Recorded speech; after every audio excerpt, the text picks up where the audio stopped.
शिवसेना भवनाबाहेरच्या बॅनरवर आदित्य ठाकरे आणि राज ठाकरे एकत्र. आता फक्त एकच ठाकरे ब्रँड चालणार म्हणत दोघांनाही वाढदिवसाच्या शुभेच्छा.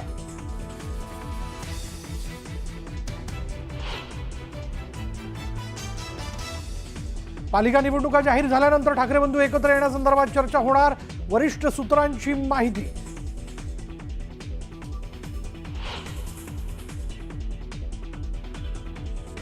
संजय शिरसाटांनी पदाचा गैरवापर करून 30 कोटींची जमीन 1 कोटी 10 लाखाला घेतली. मुलाच्या नावे गरिबांची जमीन बळकावल्याचा इम्तियाज जलील यांचा गंभीर आरोप.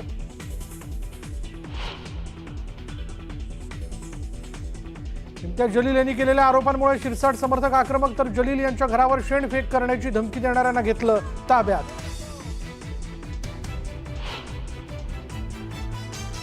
मुंबईत मंत्रालयाबाहेर प्रहार संघटनेचे कार्यकर्ते आक्रमक. विविध मागण्यांसाठी बच्चू कडूंचा 4 दिवसांपासून अन्नत्याग.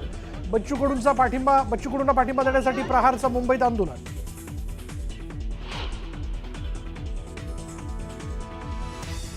बच्चू कडूंच्या अन्नत्याग आंदोलनाचा 4था दिवस. रविकांत तुपकर आणि महादेव जानकरांनी घेतली कडूंची भेट. आंदोलनावर अद्यापही तोडगा नाहीच.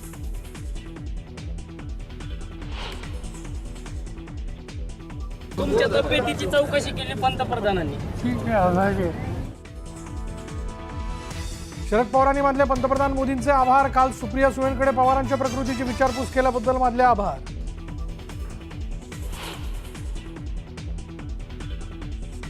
अर्थ खात्याने GR काढूनही निधी मात्र मिळाला नाही. निधी वाटपाच्या वादावरून संजय शिरसाटांचा दावा, तर निधी वाटपावरून अजितदादांशी कुठलाही वाद नसल्याचं शिरसाटांचं स्पष्टीकरण. जयंतराव हा राजकारणातला संपलेला विषय. दिवा विजताना मोठा होतो अशी त्यांची अवस्था. गोपीचंद पडळकरांची जयंत पाटलांवर घणाघाती टीका. मालवण राजकोटमध्ये भव्य दिव्य शिवसृष्टी उभारणार.